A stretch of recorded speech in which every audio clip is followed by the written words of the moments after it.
Chapter 3. She screamed. The ghost of the lady in the gray shawl had her by the leg. Now she was going to carry Jenny into the clock, where she would live forever, listening for all of eternity to the tick-tock, along with the other spirits of this old house. She looked down. It wasn't a ghost. It was a ginger-colored cat. The cat pawed her again, softer this time, then rubbed its back against her jeans leg, mewing loudly. Jenny's heart was still pounding. Why didn't they tell me they had a cat? She reached down to pet it, but it ran away, tucking itself under a large sofa. She felt foolish screaming like that. She wasn't the screaming type.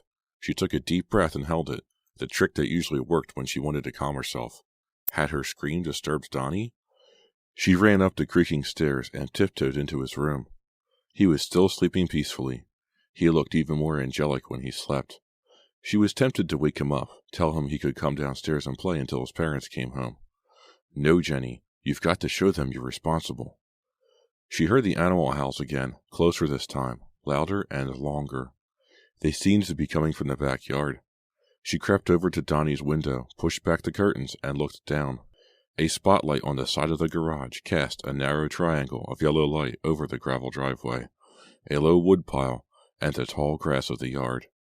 Shadows from the trees danced over the grass, which leaned first this way, then that in the swirling wind. The howling had stopped. Jenny replaced the curtains, took one more look at Donnie, then walked quickly downstairs. She found the kitchen, the last room off the long back hallway, and turned on all the lights. It was the only modern room in the house. Bright yellow and orange linoleum tile on the floor, newly painted white wooden cabinets, new appliances, even a microwave. I guess this is the only room they've been able to redo, Jenny told herself. She found a Coke in the refrigerator and a bag of nacho chips on the counter. Maybe I'll just stay in the kitchen all night, she thought. It's so much less creepy in here. But the kitchen stools were uncomfortable, and she had left her backpack in the den. And she realized that from way in the back of the house, she wouldn't be able to hear Donnie if he called from upstairs. So she carried her snack down the long hallway, through the living room with its creaking floors and annoying clock, and back to the den. Well, what shall I do now? She asked herself, dropping back down into the big white leather chair.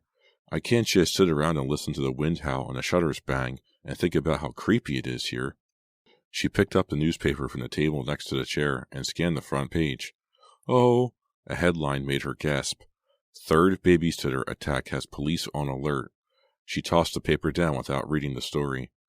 Then she remembered that before leaving the house, she had grabbed a book to read. But what was it? She searched in her pack and pulled it out. Oh great, a Stephen King novel. Good choice, Jenny. That'll really cheer you up. She stuffed the book back into her pack and got up. Should she switch on the TV? No, she couldn't sit still. She decided to explore the living room for a while. She was walking past the soot-stained marble fireplace in front of the sofa, with the cushions that didn't match, when she heard the first footstep. She stopped. She wasn't sure she had heard it. Yes, another. This time she was sure. It was a footstep. A soft footstep. The cat again? No, the cat was curled up in a chair by the window. She listened. Silence now. So silent except for her breathing, except for the pounding of her heart, except for the ticking of the clock. So she had imagined it. Another ghost, another creature of her imagination. Stop it, Jenny, she said aloud. Stop imagining things. It's scary enough here without you trying to scare yourself. Another footstep. This one louder. This one closer. Someone was in the house. Someone was walking quietly, slowly, deliberately. She spun around and looked back to the den. Could she get there in time? Could she lock herself in the den? Could she call the police? Would they get to the house in time? Another footstep. She turned back to face the front hallway. The footsteps were coming from the stairs. She froze. She felt completely paralyzed by fear. So this is what it's like, she thought. So this is what it's like to be frightened to death. An image flashed into her mind. She was driving home with her mom late at night. They were in the old Pontiac. She must have been 5 or 6. They pulled into the driveway. A rabbit was standing at the top of the drive. Caught in the headlights, it froze. The poor creature became paralyzed, a statue of fear. It stood there staring into the headlights as the car came closer and closer. It didn't move a muscle until Jenny's mom turned the headlights off. Then it bounded away, its long ears standing straight up in the air. Another footstep on the stairs. Jenny was the rabbit now, frozen in front of the fireplace. She wanted to move. She wanted to run. She wanted to scream, but her fear held her in a tight grip. "Who?" She finally managed to make a sound. "Who's there?" Silence. Another footstep. "Who's there?" she called. Chapter 4. "Who's there?" Donnie stepped into the hallway. His cheeks were flushed from sleep.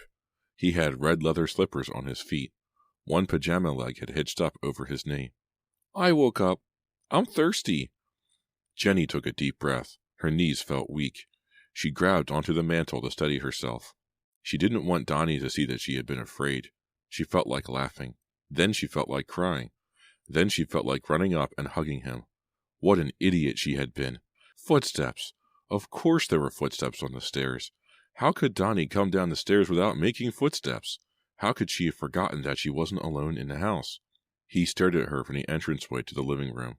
"I'm thirsty," he repeated. His voice was hoarse from sleep. He had a very devilish look on his face. She walked over to him and smoothed her hand through his hair. "You shouldn't sneak down the stairs." "I didn't sneak. I walked. Slowly. I didn't know where you were. I didn't want to scare you." Didn't want to scare her. She squeezed his shoulder playfully. He giggled. "Are you sure you didn't want to scare me?" she asked. "Well, maybe a little." He giggled some more.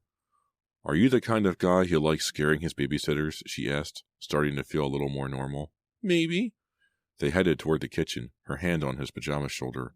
He felt so warm, like a little stove. "Well, I'm glad to see you," she said. What an understatement. "What do you want to drink? Apple juice?" "No, I brushed my teeth tonight." "So?" "So apple juice tastes funny after you brush your teeth. I want milk." "Okay, milk it is." In the kitchen, he climbed up on one of the stools while she poured out his glass of milk.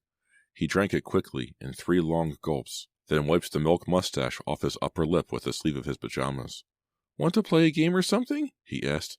"Get serious. You get right back up to bed," she told him. "Did your other babysitters play games with you late at night?" "Maybe," he said, the devilish grin reappearing. "Tell the truth, Donnie," Jenny said with mock sternness. "Well, no," he admitted sheepishly. Then he quickly added, "I'll only go back to bed if you'll tuck me in again." "Okay, that's a deal," Jenny agreed. It took a long time to tuck him in. First he insisted on showing her all of his stuffed animals and telling her their names. When she finally got him into bed and under the covers, he said, "Kiss me good night." She bent down and kissed him on the forehead. "Good night." "Now, tell me a story," he demanded. "What? Tell me a story. I can't go to sleep without a story." "But, Donnie, that wasn't the deal. The deal was for me to tuck you in.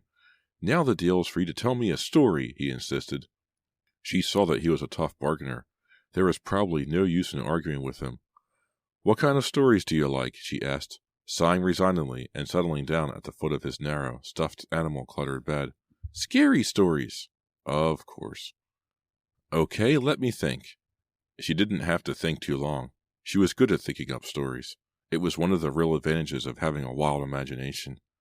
"This is a story about a little boy who liked to scare his babysitter," she began. Donnie laughed. "I like it," he said, sitting up. "If you don't lie down and try to sleep, I won't finish it," Jenny threatened. He plopped back onto his pillow. "This little boy was about your age, about your height, just about your weight. In fact, he looked just like you." She scooted up closer to him so she could whisper the story.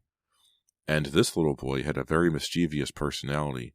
He liked playing tricks on his babysitter and scaring her to death. He would sneak down the stairs as quietly as he could, just to frighten her.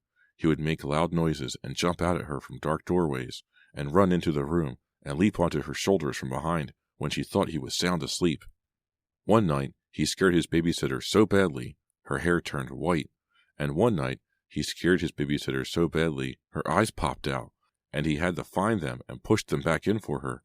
And one night, he scared his babysitter so badly, she jumped right out of her skin, and it took her hours to put it back on.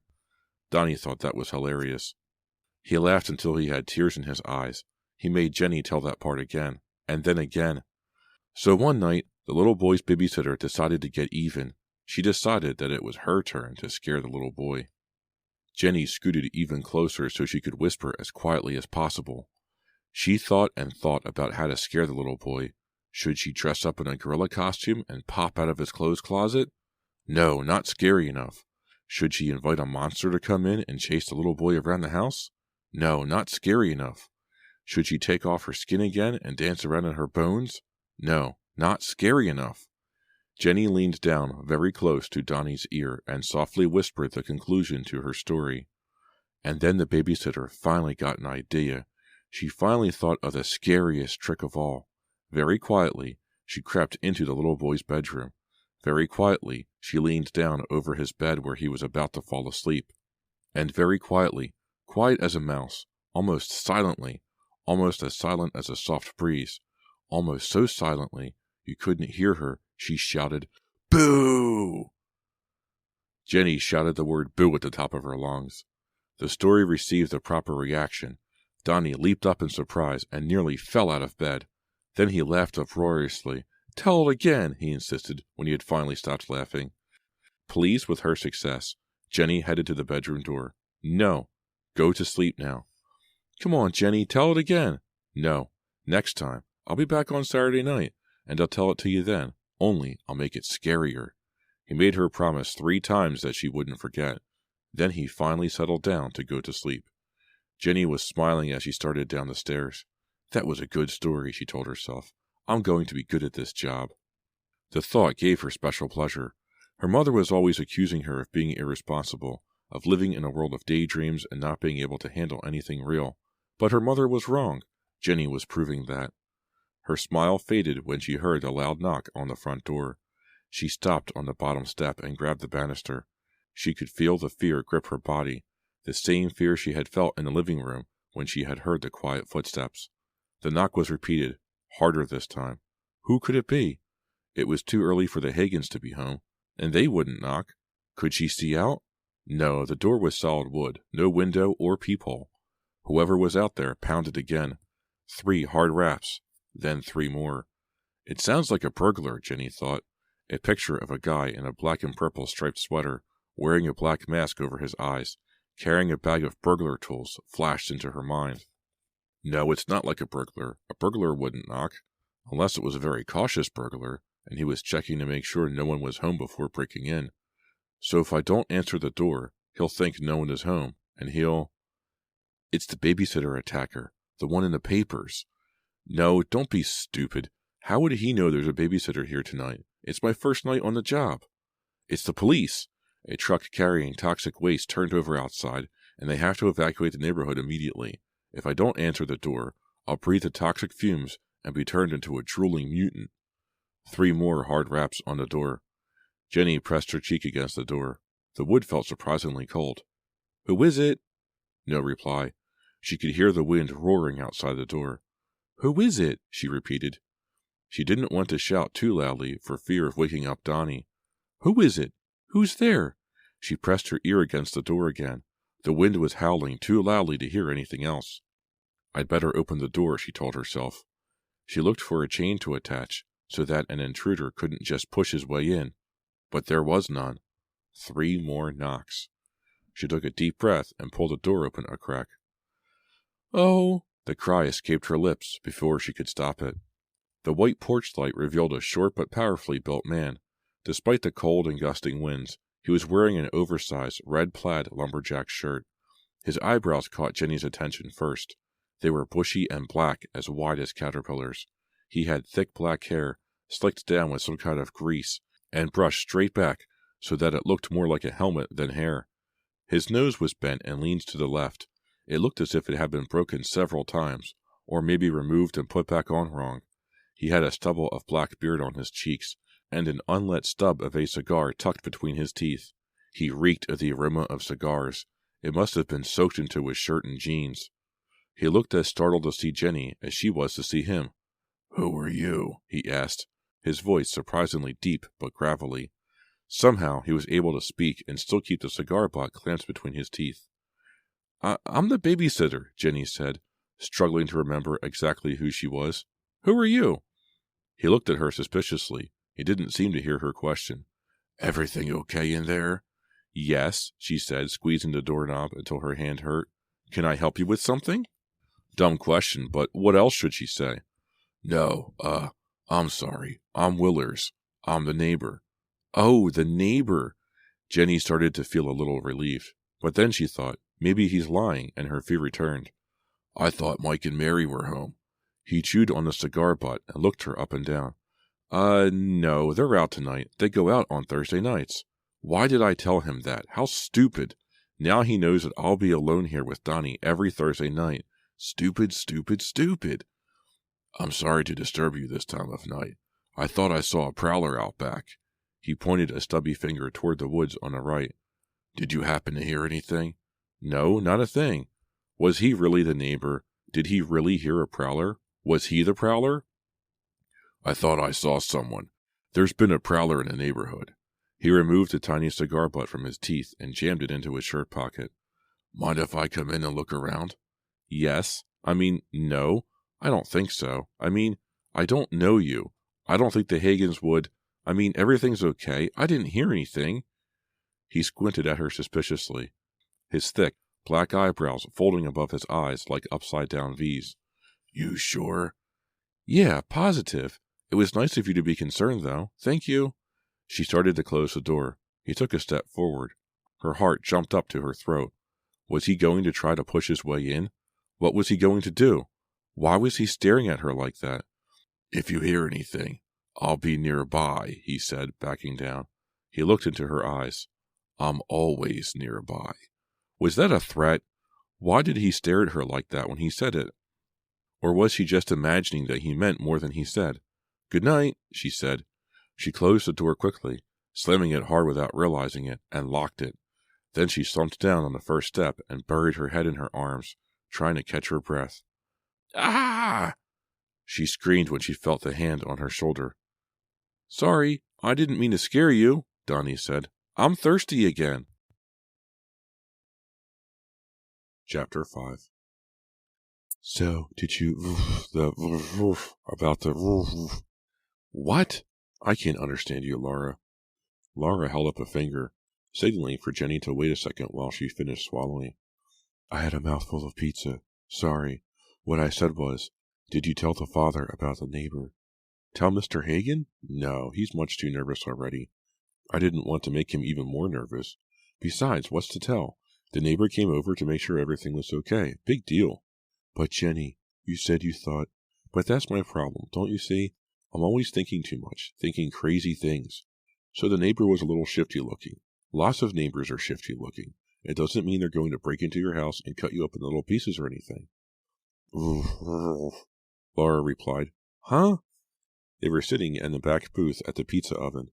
It was 3:30 on Friday afternoon, and the small restaurant was usually filled with Harrison High students by now. But for some reason, only a few kids were there today. Jenny and Laura liked the back booth despite the torn seat cushions, and the fact that it was directly across from the restroom, because from there, they could see who was in all the other booths and who came in the door, without being easily seen themselves. "Do you think this is real cheese?" Laura pulled a long strand of it with her 2 fingers. It stretched for about 2 feet before it tore. "I don't know. Of course. What else would it be?" "I saw on TV where some pizza places were using fake cheese. You know, artificial cheese, all chemicals and stuff." "It tastes like cheese." "A little," Jenny said, taking a large bite for scientific purposes. "Why do you always have such upsetting news? If you can't believe in pizza, what can you believe in?" "I'd like to believe in him," Laura said, dropping her pizza slice to stare at a tall boy with wavy blonde hair, wearing tight-fitting 501s and a leather bomber jacket. "Who is he? Look at that smile. He looks like he just walked off a movie set." "Never seen him," Jenny said, concentrating on her pizza. She'd been starving all day. "What's with you and Eugene?" "Who?" "Laura, stop staring at him like that." "You think I'm being too obvious?" "Well, the staring part isn't so bad," Jenny told her, "but the drooling is not very subtle. I asked you about Eugene." "I think I'm going to break up with him." "What?" "Well, I think I have to. You'll never guess who asked me out." "Who?" "Promise you won't laugh." "What?" "Okay, Laura, I promise. I'll try." "Who?" "Bob Tanner." You're joking. Stop laughing. But you said he was too tall. Well, he sort of stooped over when he asked me out. But I thought you and Eugene were finished. It just got stale, know what I mean? We were only going out together because we couldn't think of anything else to do. They've been going together for 2 weeks, Jenny thought, and it got stale? But she didn't say what she was thinking. Laura was so beautiful, she really could have any boy she wanted. But Jenny thought that it was kind of sad that Laura wanted them all. At the end of summer, Laura had broken up with Rick Danielson. That had lasted nearly 3 months, a long time for Laura. Since then, she'd gone out with at least 3 other guys. Now Eugene was about to get dumped. I'd settle for just one guy, Jenny thought, one serious guy. Again, she felt plain and boring compared to Laura. Why couldn't she stare at boys the way Laura did, or touch their shoulders all the time the way Laura did, or act real kittenish and sexy and not get embarrassed about it? She took another bite of pizza. It had no taste at all. Maybe the pizza oven did use artificial cheese. Ugh. So, are you keeping this job? Laura asked. The blonde boy in a bomber jacket had walked out with a tall, black-haired girl, so Laura's attention returned to Jenny. I guess so. Sure, Jenny said. They're paying me $5 an hour since it's so far away from my house. I can really use the money. I'll actually be able to buy people Christmas presents this year, and I can help Mom out a little. But you said the place was creepy, and you were scared to death. What with the weird neighbor and everything? It was all in my mind, Laura. It was all just me. I got terrified because I heard footsteps, and they turned out to be Donnie's footsteps. There wasn't anything to really be afraid of. The neighbor was perfectly fine, too. If I hadn't already been in such a state, he wouldn't have frightened me at all. I frightened myself, that's all. Next time, I'll be cool. And the kid isn't a monster? No, he's adorable. I think he'd like scaring the babysitter, though. It's sort of a game with him. I'm going to have to talk to him about that. But he's fine, just fine. His father's a bit of a basket case, though. Laura took a long sip of her Coke. What do you mean? He's just such a worrier. I guess those news stories about the attacks on babysitters have gotten him upset or something. I don't know.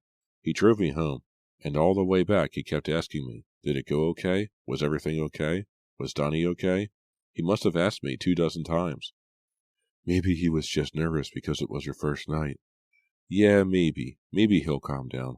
He's very devoted to Donnie.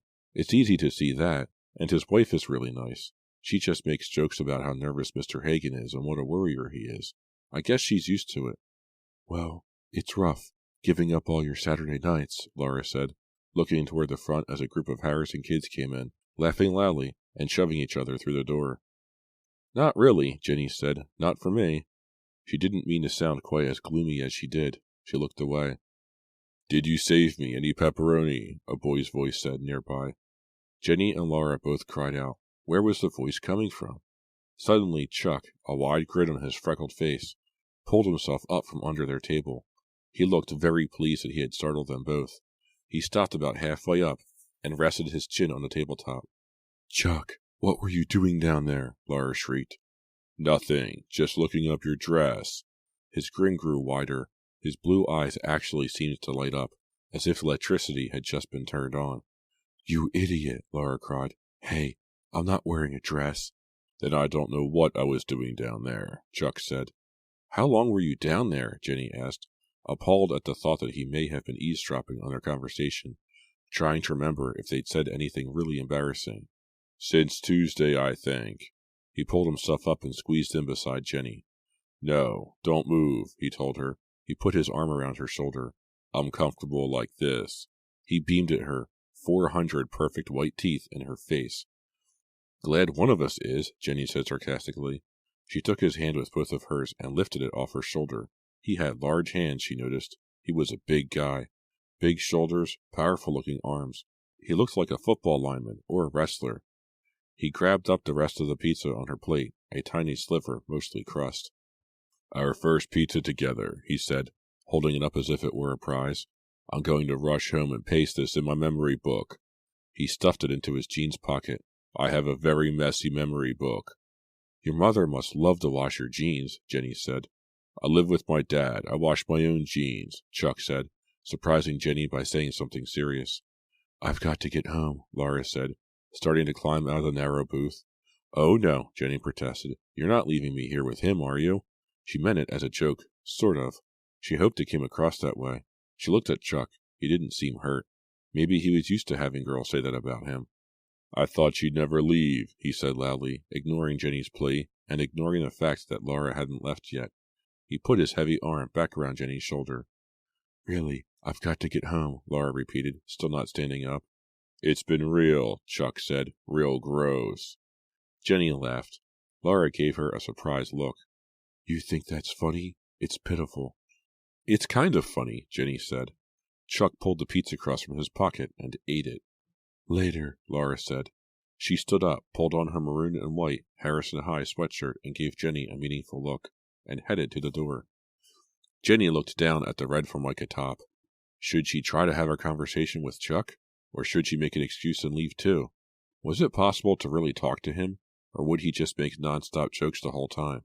How was she going to get his arm off her shoulder? It weighed at least a ton. Could you scoot over to the other side? She asked, deciding to try to talk with him for a short while. You want me to stay? He looked very surprised. He scratched his curly blonde hair and pulled himself around to the other side of the booth, so that he was facing her now. When did you move to Harrison? Jenny asked. It was a test question to see if he could be serious. My dad and I came here from Mars a little more than a month ago. Uh-oh. He was flunking the test. And what kind of spaceship did you fly in? Jenny asked, rolling her eyes. Did you come to defeat our planet, or on a peace mission, or what? No, really, he insisted. We came from Mars. It's just north of Pittsburgh, in Pennsylvania. You're putting me on, right? He laughed. He had a dimple in his right cheek when he laughed. With the curly blonde hair and all the freckles on his face, he looked like Huck Finn. Jenny decided he was kind of cute, but also kind of goofy looking. He raised his right hand. I swear, I come from Mars. You can look it up on any map. It's near Frisco. Near San Francisco? No, near Frisco. Frisco, Pennsylvania. He raised his hand again. No joke. I'll swear on my mother's grave. Your mother's dead? Well, no. They both laughed. I still think you're putting me on, Jenny said. I'll bring you a map of Pennsylvania. I'll prove it to you. It's a real tiny town. It's on the old Baltimore and Ohio Railroad line. There's not much there. The name is the only interesting thing about the place. There must be something wrong with me. I'm starting to believe you, Jenny said. Chuck just smiled back at her. The waitress interrupted to ask if they wanted anything else. Chuck ordered a pepperoni pizza. That should be enough for me. Can I get you anything? He asked. Make it 2, Jenny joked. The waitress wrote it down on her pad and disappeared. Hey, wait, Jenny called after her. But the waitress couldn't hear over the raucous shouting and laughing from the kids in the front booth. Wow, she thought I was serious, Jenny said to Chuck. So did I, he grinned. The joke's on you, Jenny grinned back. I don't have any money. Chuck leaped out of the booth and went running up to the front counter. Cancel that pizza. Hey, cancel the pizza. On his way back, he stopped at the front booth to talk to the kids from Harrison. He's amazing, Jenny told herself. Only in school a couple of weeks and he knows everybody. Or at least, everyone seems to know who he is. She couldn't hear what Chuck was saying, but she could hear a lot of laughing coming from the booth. He was making jokes as usual. When he squeezed himself back into their booth, she was surprised to see that he had a serious look on his face. Are you busy Saturday night? He asked, not looking at her, looking down at the red Formica tabletop. Yes, she replied. That's good, because so am I. He exploded in laughter. It sounded forced to Jenny. He's really disappointed, she thought, and he's covering it up by making a joke. She realized she had just learned something important about him. Were you really asking me out? She asked, a bold question for her, but she really wanted to know. He looked down again. Yeah. Well, I'd like to go out with you sometime, she said, surprised that she could say these things, that she could talk so easily to him. I babysit on Thursday and Saturday nights. Then how about Saturday morning? He asked, brightening. We could get up early and watch cars being washed at a quick wash. We could pretend it was one of those beach movies. Jenny laughed. I don't think so. I've got a better idea. He was tapping the table with his big hands, nervous, his brain in high gear. I'll come by on Saturday night when you're babysitting. No. Bad idea, Jenny said quickly. Was that a yes? No. It was a no. He cupped his ear with one hand. What? I can't hear you. You said yes. No. I said no, she shouted, even though she knew he could hear perfectly well. What time should I come by? I said no, I don't want you to do that. Please, don't beg. I'll come. 9 o'clock too late? Chuck? She hated the peevish tone in her voice, but she couldn't help it. He was really being annoying. Don't you know when to stop? No. When? That's what I'm asking. When should I stop by? She got up angrily. You're not funny. Who's being funny? I'm serious. Was he deliberately trying to drive her away? She had really enjoyed talking with him, and she was beginning to feel really attracted to him. She thought she had been able to get past his constant joking and fooling around, but now he was deliberately being obnoxious. Why was he trying to make her angry? Because she had rejected him? I've got to go, she said quickly, gathering up her down jacket and backpack. Well, when you've got to go, he said with a shrug. Hey, what about your pizza? Put it in your memory book, she said, and, pleased that she was able to think of a good parting line, turned and walked quickly from the restaurant.